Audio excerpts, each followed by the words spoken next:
Alors, Cyril Bojiko, parlons de votre trajectoire. Vous êtes né ici à Douala, vous avez fait vos premiers pas à l'école ici à Douala et très vite, vous allez quitter la ville de Douala, quitter le cocon familial pour vous retrouver à Doungué. Alors, est-ce que le fait d'avoir quitté vos parents très jeunes est ce qui a forgé très tôt votre personnalité?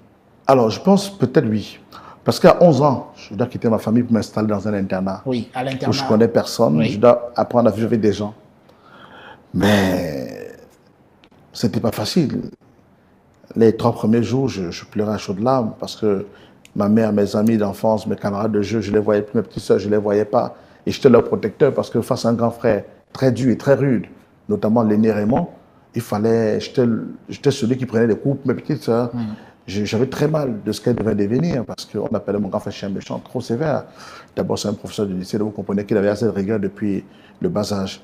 Et je finirais par m'adapter à cette vie, loin de mes parents. Je recevrais d'abord, dans un premier temps, mes parents en visite une fois tous les samedis.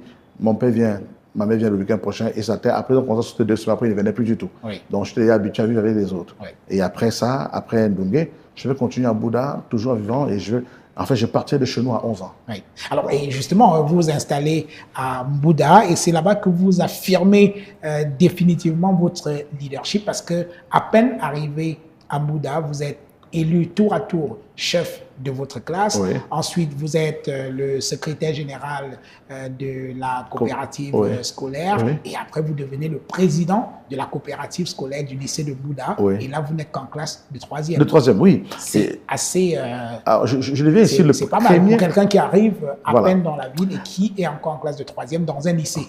Alors, je deviens, je crois que l'histoire est vraie, je deviens le premier élève du premier cycle Absolument. à être présent de la coopérative. Oui, en classe de 3e, Oui. premier président de la coopérative scolaire. Au premier cycle. C'est assez rare. Généralement, c'est des élèves de seconde, Terminale. première. Non, pas terminale, c'est d'abord première.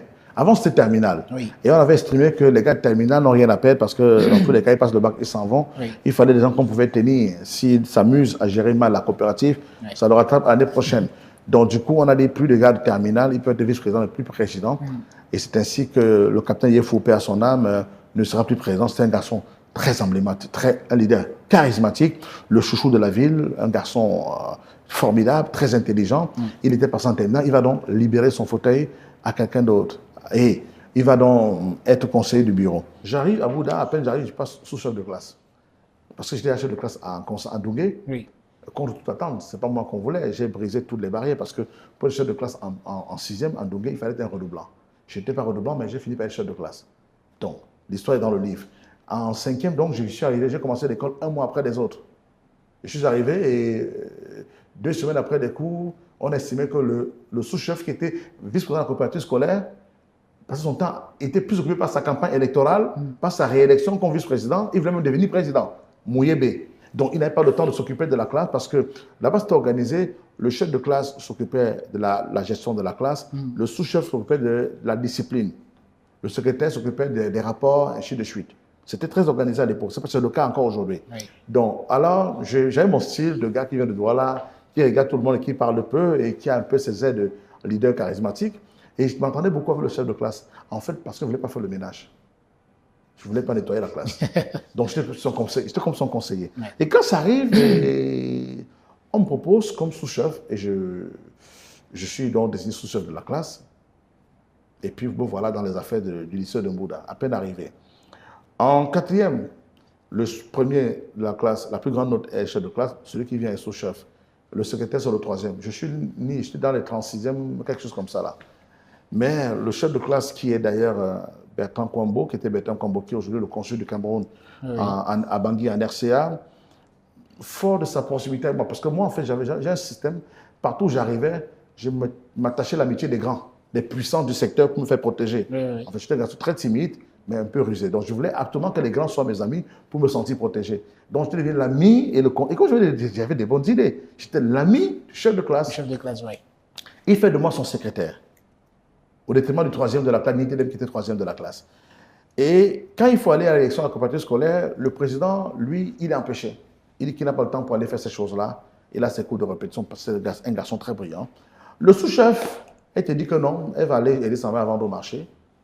Et on dit au secrétaire de la classe d'aller représenter la classe à l'élection. Oui. Mais le secrétaire, pardon, à l'élection, il ramène un poste de secrétaire général adjoint qui revenait à mon chef de classe. Oui. Mais comme il n'était pas là, on m'a donné, je prends. Et je vais dans le bureau de la coopérative scolaire, j'échappe aux travaux manuels et tout le reste là. Et j'ai fait un mandat comme secrétaire général adjoint. La deuxième année, dans mon bureau, je suis en troisième pour la première fois, je rate le BEPC. Je garde le poste de secrétaire général adjoint. La troisième année, ça chauffe. Les gars de terminale veulent absolument revenir aux affaires. Le proviseur n'en veut pas du tout et ça crée des tensions. Et c'est comme ça que je reste un jour chez moi, à la maison. On me dit, on te cherche dehors. Je sors. Je vois des gars, second cycle, ils disent, ils m'amènent dans un quartier Nylon. Ils disent, bon, on a fait une réunion, on a réfléchi. Tu seras le président de la coopérative scolaire. Je dis, comment ça? Il dit, non, c'est toi. Et nous, n'aie pas peur, on va t'aider à diriger. Donc, il vous copte pour être le candidat. Je n'ai fait aucun effort pour arriver là. On m'a donné la présidence de la coopérative scolaire. Les puissants, les Péchois Christian, les Niemek Cyril qui est maintenant au Canada, les Noucha, ainsi de suite, le grand frère de notre conseil Noucha qui est à la CRTV. Donc, ils disent, on t'a choisi parce que tu es le gars le plus cool et tu venais à toutes les réunions, tu étais le plus docile, tu prenais très au sérieux la coopérative scolaire, donc on veut faire de toi le président. Et c'est comme ça que la guerre entre les gars de première et les gars de terminale va conduire donc à ce qu'on remette la présidence à un gars de troisième. Ils vont faire ma campagne. Ils vont mettre des moyens, je n'avais même pas 150 et vous êtes élu. Et je suis élu président de la coopérative scolaire du lycée de Bouddha. Alors, sauf que votre mandat de président de la coopérative scolaire du lycée de Bouddha ne va pas être un long fleuve tranquille. Mais je me ferai piéger. Oui. Alors, vous avez... Un de mes discours, je ne l'ai pas dans mon livre, mais un de mes discours sera très décisif à l'endroit des enseignants qui voulaient caporaliser les présidents. Parce que les gars de terminale étaient des syndicalistes. À l'époque, le SDF venait d'arriver à Bouddha. Et tous ces gars étaient dans le SDF. C'était la jeunesse. Oui, c'était la jeunesse du SDF et de l'UNDP et de l'UDC qui étaient fortement implantés dans la ville de Bouddha. Donc, tous ces gars étaient les parents des membres du SDF, de l'UNDP ou de l'UDC. Donc, du coup, c'était les gars qui avaient déjà... Donc, les joutes politiques rejaillissaient dans les rapports entre les élèves. Et le proviseur était un ancien député RDPC. Oui. Naïvement, président, mes conseillers, donc, et mon secrétaire général vont écrire mon discours. Et quand je vais le lire, moi, je vais sentir qu'ici, là, je ne m'en sortirai pas. Oui. Et donc, vous mettez à dos le proviseur de votre lycée avec qui... Non, avec surtout les enseignants. Voilà. On dit que mais, le petit, là, à qui on a donné l'affaire, le petit, là, il sort d'où? Et voilà comment on va mettre dompté sur le gris. Il fallait... J'étais le gars le plus... En tout cas, vous avez de très, très gros problèmes avec le proviseur. Alors, ça commence là, puisque le bureau est regardé de mauvaise oeil par le proviseur. Proviseur, oui. Ancien député RDPC, ancien président de la commission des finances. Bon, parce que ce discours de la rentrée, c'est pas, il y avait d'activités où j'avais... C'est eux qui écrivaient mon discours, je n'avais pas l'expérience. Ils écrivaient, je lisais seulement. Je ne pouvais pas changer, c'est eux qui m'ont placé là. Voilà. Ensuite, mais quand je vais lire ce discours, je vais sentir qu'il y a un truc qui ne va pas.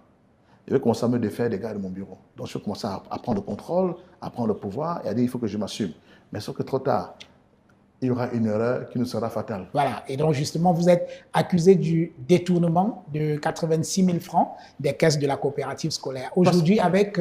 parce que justement, il y a un enseignant, le plus visé d'ailleurs par ces gars-là, qui va commettre un livre. Et les enseignants à l'époque, quand ils faisaient un livre, pour le promouvoir, on le faisait... La soirée de dédicace était souvent des pièces de théâtre. Donc, il fallait qu'on joue les rôles des personnages qui sont dans le livre, dans le roman. Lors des semaines culturelles. Semaines culturelles. Non, mais là, c'est une soirée spéciale. Qui va se dérouler le 3 mars 1993. Ce jour-là, je suis à Douala, je me fais extraire une dent parce que je suis à l'hôpital général, j'étais malade. Mais mon bureau avait déjà validé. Alors, quand on fait le comptage des billets, l'enseignant qui organise la soirée de gala, on estime qu'on n'a rien à lui donner parce qu'il a fait entrer trop de gens et il y a un manquant de 86 000 francs parce qu'il a mis trop de gens. Et puisqu'il fallait remettre une partie des recettes, c'est donc lui qui va déclencher la procédure contre nous. Il va dire, on a fait la soirée, on a mangé tout l'argent. Et le bureau, donc on lui doit 86 000 francs. Et il va donc aller voir le proviseur, les censeurs, et puis on va monter contre un de ses disciplinaires pour dire qu'on rembourse les 86 000. Non, on va dire qu'on n'a rien pris. On ne rembourse pas. C'est lui qui a rempli la salle avec ses gens et il a créé des plats, des manquants. On dit que non, il y a un 86 000 qui manque. Alors, je sais comment ils ont calculé 86 000. Donc, mon père viendra à Bouddha pour intervenir. Je vais dire à mon père venez pour rembourser. Je vais dire à mon père, ne tente même pas de rembourser. J'étais avec toi à Douala, c'est toi qui m'as conduit à l'hôpital, je n'étais pas là. Et donc, j'ai rien. Rambo, ça dit que je reconnais ce qui s'est passé. Et en fait, c'est plus tard qu'on se rendra compte que c'était ce vieux... Oui. En tout cas, vous êtes jugé par le conseil de discipline dans un conseil et condamné à 8 jours de travaux forcés. C'est un conseil extraordinaire. Le premier, d'ailleurs, réunit tous les élèves délinquants du lycée et le bureau de la coopérative. Après ce premier conseil, une partie du bureau s'en tire d'affaires. On était 11 membres du bureau. Il y a 6 qui s'en tirent, non, 5 qui s'en tirent, oui. Et pour la plupart, ce sont les fils de professeurs, membres du conseil. Oui. On va les extraire d'affaires. Maintenant, le noyau dur, les gars du SDF UNDP là, c'est eux qui restent avec moi. Oui. Dans le deuxième conseil qui sera extraordinaire. Et au cours de ce conseil, comme c'est les gars de terminale, on s'est rendu compte qu'on n'a rien, bon, ils n'ont rien à perdre. On va les libérer d'affaires et ils vont s'en sortir. Et je vais rester seul dans un conseil extraordinaire qui ira de 15h à 22h. Oui. Ce jour-là, le lycée est fermé, tout c'est compliqué. Et tous les collèges vont sortir pour dire que, mais qu'est-ce qu'il y a avec cet enfant, ainsi de suite. Donc, je vais subir le martyr. Oui. Et à la fin, je vais me défendre, comme je pouvais me défendre, mais je vais m'en tirer 8 jours d'exclusion, à rembourser 86 000, que je n'ai jamais remboursé. Et il y a des travaux forcés. Vous allez défricher, il faut prendre la matière pour aller défricher. L'équivalent d'un stade de football. Moi, j'avais estimé que c'est une grosse injustice, parce que je n'avais pas... c'était une histoire entre un enseignant qui a fait entrer sa famille dans la salle et les gars, le trésorier de la coopérative estimait que mais on devait vendre les billets. Tu as fait entrer les gens pour 86 000, donc on ne te reverse pas. C'est ça le problème, Absolument.